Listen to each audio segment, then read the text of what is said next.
عشان هتسكن مع المصريين، سكنت مع المصريين لا مؤاخذه في الكلمه، كانوا بيسرقوا الاكل من السكنات، من الثلاجه كانوا بيسرقوا اللحمه والفراخ اللي انت بتشتريه، الفلوس كانوا بيسرقوها من تحت دماغك من البتوع من المحافظ.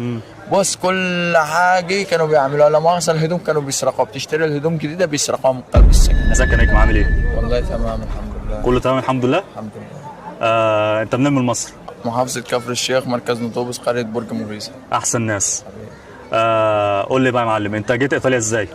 انا جيت من على طريق ليبيا. امم طلعنا ليبيا من الجبال والكلام من، وتخزلنا في المخازن، وبعد كده اهلنا دفعوا لنا الفلوس، وبعد كده طلعونا على البحر وركبونا في مركب، وبعد كده جابونا ايطاليا هنا، وصلنا ايطاليا هنا.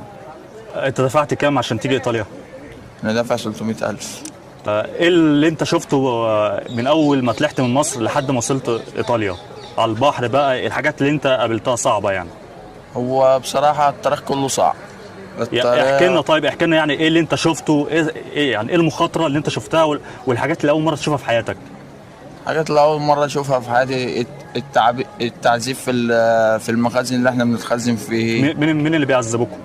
الليبيين والعرب اللي هم بيقوا بتوع المخازن، هات فلوس هات كده، اللي ما معكش فلوس بتنضرب، ما معكش فلوس بيرميك في الغابة، ما بتعرفش تروح يمين ولا شمال، ما بتعرفش تعمل حاجة، بتطلع بره تشتري حاجات من بره. اللي بياخدوا منك الفلوس وبيضربوك وبيخطفوك، اللي بيتمسك بيتخطف وبيندفع على فلوس كتير وما بيرضوش يطلعونا كمان ولا بيرضوا ياكلونا، واللي بيتكلم بيضربوه، واللي بيعمل بيفضلوا يضربوا فينا كلنا وبيعذبونا في قلب المخازن.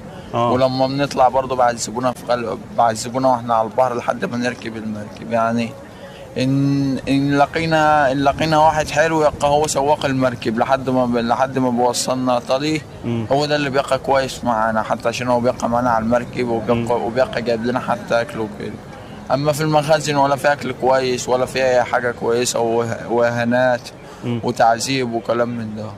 ومع انكم انتوا دافعين فلوس، مع اننا احنا دافعين فلوس وقاعدين في المخزن بفلوسنا، والمفروض يجي لنا اكل نضيف بفلوسنا وشربنا كل حاجه نضيفه. لا مؤاخذه ما فيش حاجه نضيفه، كنا بناكل الرز ده لا مؤاخذه البطاقه الشخصيه. ايوه فاهم قصدك. طيب انت لما وصلت ايطاليا هنا، انت كنت متخيل ايطاليا زي ما انت كنت في مصر كده كنت بتسمع عنها؟ لا يعني انت كنت متخيل ايه في مصر عن ايطاليا دي؟ كنت بتسمع عنها وانت في مصر؟ والله مش هقول لك يعني انا سمعت عنها انها حلوه، وسافروا كتير من عندنا من البلد قبل مني، شباب صحابي